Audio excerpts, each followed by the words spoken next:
HSC পরীক্ষা 2025-এর সময় প্রায় শেষের দিকেই, আর মাত্র কিছুদিন সময় রয়েছে, তারপরে কিন্তু এইচএসসি পরীক্ষা 2025 অনুষ্ঠিত হবে। তো এইচএসসি পরীক্ষা 2025-এর ফার্স্ট পেপার সুপার সাজেশন নিয়ে এসেছে। আশা করি এখান থেকে তোমরা 95% কমন পাবা। এখন কথা হলো কোনগুলো। আমরা বিগত প্রায় 7 বছরের প্রশ্ন অ্যানালাইসিস করে তোমাদেরকে এই সাজেশনগুলো দিলাম, যেগুলো বিগত সালে সবচেয়ে বেশিবার প্রশ্নে এসেছে এবং বারবার প্রশ্নগুলো রিপিট হয়েছে। তুমি যদি বিগত সালে প্রশ্ন দিকে তাকাও তাহলে এটা খুব অনায়াসেই বুঝতে পারবে।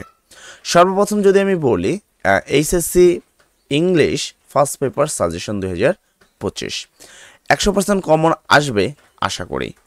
সিন প্যাসেজ হিসাবে যেটা তোমার কোশ্চেন নাম্বার 1 এবং কোশ্চেন নাম্বার 2 থাকে, অর্থাৎ প্রথমে তোমাদেরকে কিছু এমসিকিউ প্রশ্ন থাকে, দেন তোমাদেরকে কিছু লিখিত প্রশ্ন থাকে। তো এই 1 নাম্বার এবং 2 নাম্বার প্রশ্নের জন্য মানে সিন প্যাসেজগুলো কোনগুলো পড়বো, কোনগুলো সবচেয়ে বেশি গুরুত্বপূর্ণ। তো আমি বিগত সালের প্রায় 7 বছরের প্রশ্ন অ্যানালাইসিস করে যতটুকু বুঝতে পারলাম আমি ঠিক ততটুকুই তোমাদের সামনে উপস্থাপনা করছি। সর্বপ্রথম নেলসন ম্যান্ডেলা, এটা প্রচুর পরিমাণে প্রশ্ন এসেছে। 2 নম্বরে ইকো টেররিজম, এটা তোমরা একটু ভালো করে পড়বা। তারপর 3 নম্বরে পড়বা ফ্যামিলি রিলেশনশিপ। এই জায়গাগুলো থেকে প্রচুর পরিমাণে প্রশ্ন এসে, বিশেষ করে নেলসন ম্যান্ডেলা, তারপর হলো তোমার ফ্যামিলি রিলেশনশিপ। তারপরে তোমাদের 4 নম্বর হিসাবে ছিল when you are in driving seat. তারপর ছিল হোয়াই এডুকেশন। এখানে নেলসন ম্যান্ডেলা, ফ্যামিলি রিলেশনশিপ, তারপর হোয়াই এডুকেশন, এগুলো একটু বেশি পরিমাণে এসেছিল। আমি চেষ্টা করছি যে বিগত সালে যতগুলো প্রশ্ন আসছে সবগুলো প্যাসেজ, সবগুলো সিন প্যাসেজের সাথে তোমাদের পরিচয় দেওয়ার। এখন কথা হলো ভাইয়া এইগুলো থেকে কোনগুলো পড়বো।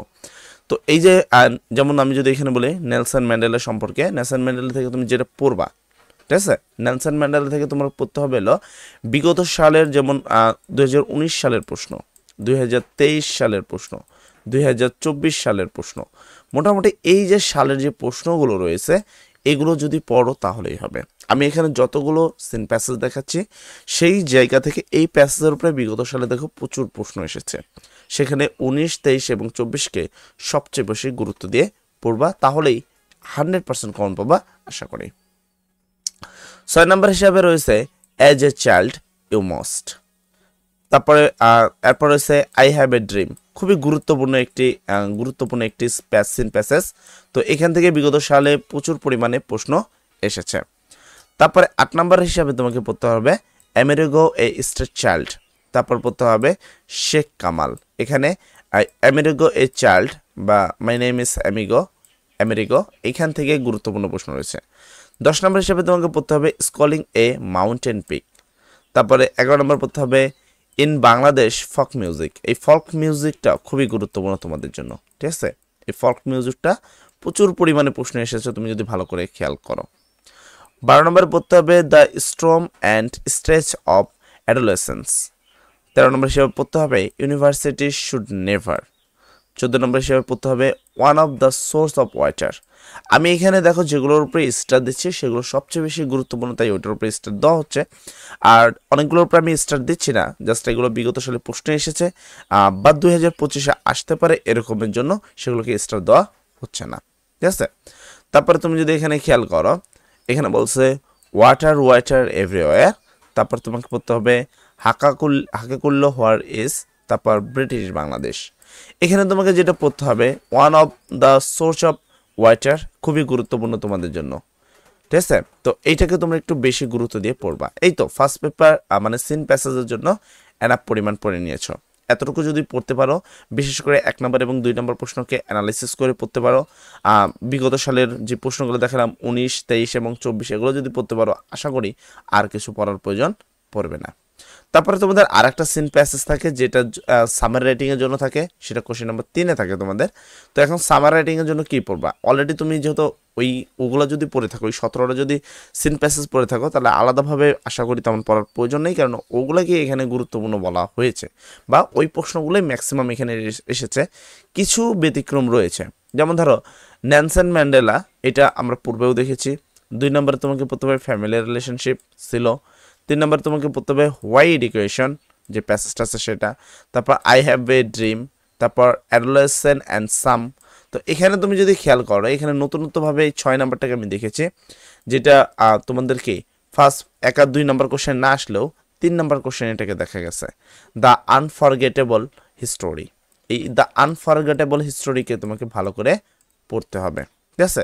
তারপর my name is Amerigo, Sheikh Kamal, beauty is easy to appreciate. তো এইটা যেটা রয়েছে এটা তোমাকে পড়তে হবে। এই 9 নাম্বারটা খুবই গুরুত্বপূর্ণ 9 নাম্বার, এটা প্রচুর পরিমাণে প্রশ্ন আসছে, বিউটি ইজ ইজি টু অ্যাপ্রিচিয়েট। তারপর 10 নাম্বার তোমাকে পড়তে হবে এটা, এখানে তুমি দেখতে পাচ্ছ অ্যাসেসিবিলিটি টু হায়ার এডুকেশন। 11 নম্বর হিসেবে পড়তে হবে a peace movement is social movement. তো এখানে লাস্টে যে এইগুলো দেওয়া হলো এগুলো খুবই গুরুত্বপূর্ণ তোমাদের জন্য, বিশেষ করে 9 নাম্বার, 10 নাম্বার, তারপর 11 নাম্বার, ঠিক আছে। তারপরে যে তোমাদের 7 number my name is Amerigo, 6 number, এইগুলো তোমাদের জন্য একটু বেশি পরিমাণ গুরুত্বপূর্ণ। তো এই কয়টা পড়লে তোমাদের মোটামুটি হয়ে গেল। তারপরে তোমরা যদি পারো, যদি সময় পাও আর কি, তাহলে এই বাকি এই 3টা তোমরা একটু দেখে নিতে পারো। তার মধ্যে আমি 2 নাম্বারটাকে একটু বেশি গুরুত্ব দিব। এরপরে চলে যাব আমরা তোমাদের 4 নাম্বার কোশ্চেন নাম্বার 4, যেটাকে উইথ ক্লোজ থাকে। তো এটা আসলে বিগত সালের প্রশ্ন পড়তে হবে, বিশেষ করে বোর্ড কোশ্চেন পড়তে হবে 2019 থেকে 2024 পর্যন্ত। তবে আই রিকমেন্ডেড যে 2019, 2023 এবং 2024 সবচেয়ে বেশি রিকমেন্ড করব, কেননা এই জায়গা থেকে প্রশ্ন এবারকে হুবহু আসবে ইনশাল্লাহ। আশা করি 2019, 2023 এবং 2024 থেকে প্রশ্ন আসবে, কেননা অন্যান্যবার শর্ট সিলেবাস ছিল, দেন পরীক্ষা হয়নি, এরকম বিভিন্ন কারণ ছিল। তবে এই 3টা সাল তোমাদের সাথে কোশ্চেন কিন্তু প্যাটার্ন মিল রয়েছে। এর পরবর্তীতে আসে হলো তোমাদের কোশ্চেন নাম্বার 5, যেটা হলো তোমার উইদাউট ক্লোজ থাকে। তো উইদাউট ক্লোজের মধ্যে তোমাকে যেগুলো পড়তে হবে ভালো করে যদি খেয়াল করো, বোর্ড কোশ্চেন পড়তে হবে 19 থেকে 24 পর্যন্ত। তার মধ্যে আমি যেই স্পেশালি যেগুলো বলছি সেগুলো ভালো করে। তারপর কোশ্চেন নাম্বার 6, যেটাকে রিয়ারেন্স বলা হয়। তো রিয়ারেন্সের মধ্যে কোনগুলো সবচেয়ে ভালো করে পড়বা? তোমরা বিগত সালের প্রশ্ন পড়তে গেলে এগুলোকে এমনি চোখে পড়বে তোমাদের, তখন তোমরা এটাকে একবারে পড়ে নিবা। রিয়ারেন্স হিসাবে তোমাকে পড়তে হবে নেলসন ম্যান্ডেলা, তারপর এই সক্রেটিস, তারপর রবীন্দ্রনাথ ঠাকুর। 4 নম্বর হিসেবে পড়তে হবে ঢাকা মেট্রো রেল, তারপর হলো Buddha and the poor women. 6 নম্বর হিসেবে পড়তে হবে হাজি মোহাম্মদ মহসিন, তারপরে কিং সলেমান। 8 নম্বর পড়তে হবে শেখ সাদি and the gang of Roberts. 9 নম্বর হিসেবে পড়তে হবে কাজী নজরুল ইসলাম। 10 নম্বর হিসেবে পড়তে হবে দ্য অ্যাপ্লিক্যান্টস অ্যান্ড দ্য সুলতান। 11 নম্বর হিসেবে পড়তে হবে the death sentence of Socrates. এখানে একটু বেশি রাখা হয়েছে, আর বিশেষ কারণ হলো তোমরা জানো যে রিয়ারেন্স কিন্তু আসলে কোনটা আসবে এটা গ্যারান্টি দেওয়া একটু জুলুম হয়। আর বিশেষ করে তোমাদের যেই ইন্টারমিডিয়েট এক্সামে যেমন আমরা সিন প্যাসেজ আনসিন প্যাসেজ দিলাম, সেখানে কিন্তু অনেক ক্ষেত্রে মুগ্ধর প্রশ্ন আসতে পারে। ইন্টারমিডিয়েটের ইংরাজি প্রশ্নটা মোটামুটি জটিল থাকে এবং অনেক ক্ষেত্রে আনফর্চুনেটলি অন্য ধরনের কোনো একটা প্যাসেজ দিয়ে দেয়, যেটা আসলে তোমাদের বইয়ের রিলেটেড নয়, বর্তমান সিচুয়েশন রিলেটেড। তো এইটার জন্য তোমার একটা প্রিপারেশন থাকা উচিত। অবশ্যই জুলাই 24 সম্পর্কে তোমার একটা প্রিপারেশন থাকা উচিত। তুমি যদি পারো জুলাই 24 সম্পর্কে হালকা একটু প্রিপারেশন নিয়ে নিবা, কেননা জুলাই 24-এ যে ঘটনা ঘটছে সেখানে তোমাদের এই প্যাসেজটা তুলে দিতেই পারে, মুগ্ধর সম্পর্কে যে প্যাসেজ আছে তুলে দিতেই পারে। তারপরে তোমাকে পড়তে হবে the boyhood of the Sher e Bangla, the simplicity of instant. তারপর তোমাকে পড়তে হবে king Solomon's wisdom, a fox without tail. তারপর তোমাকে পড়তে হবে 16 নম্বর হিসেবে an English poet and his friend. তারপরে 17 নম্বর হিসেবে পড়তে হবে হজরত আব্দুল কাদের জিলানি। তারপরে আসে তোমাদের গ্রাফ অ্যান্ড চার্ট সম্পর্কে।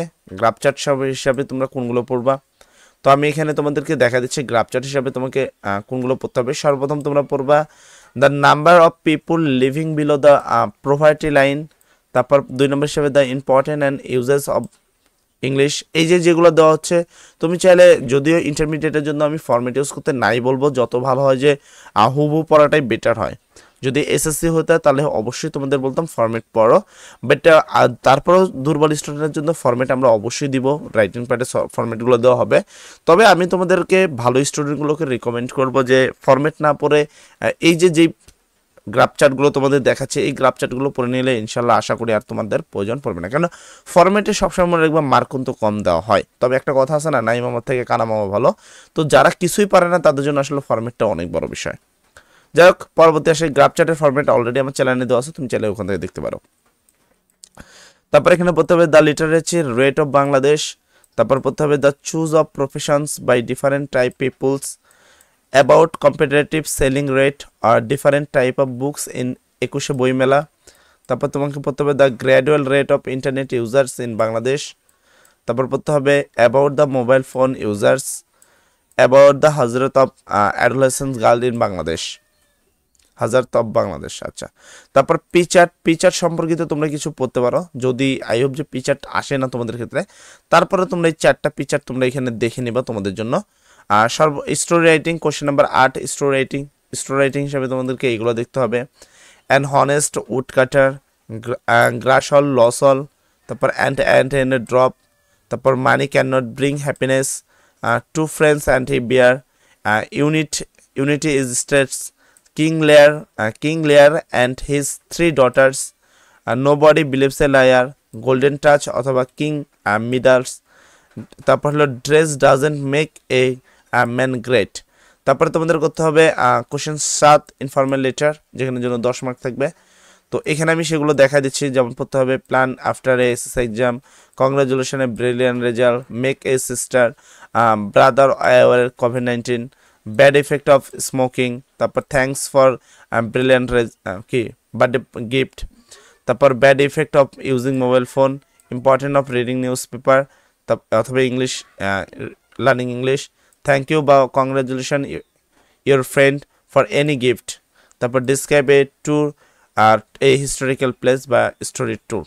তো এই তো মোটামুটি এইগুলো যদি ভালো করে একটা স্টুডেন্ট আয়ত্ত করে নিতে পারে, আশা করি এখান থেকে 95% তুমি কমন পাবা ইনশাল্লাহ, ঠিক আছে।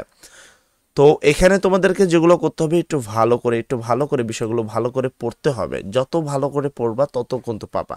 একটা জিনিস মনে রাখবা, ফরম্যাট শুধুমাত্র অ্যাকচুয়ালি যেই ফরম্যাটগুলো তোমাদের দেওয়া হয়, সেখানে তুমি যেই ফরম্যাটে লেখো না কেন, ফরম্যাটে তোমাকে মার্ক কমানো হবে।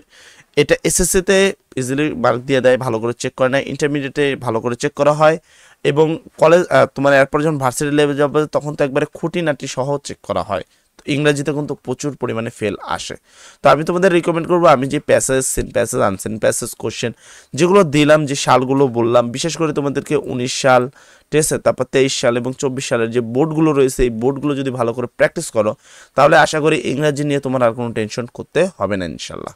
সবাই ভালো থাকবা, সবার জন্য দোয়া করি সবার পরীক্ষা যেন অনেক সুন্দর হয়। তোমাদের সাথে অবশ্যই পরীক্ষার আগে লাইভ ক্লাসে দেখা হবে ইনশাল্লাহ। সবাই ভালো থাকো, সবার জন্য দোয়া করি। আসসালামু আলাইকুম।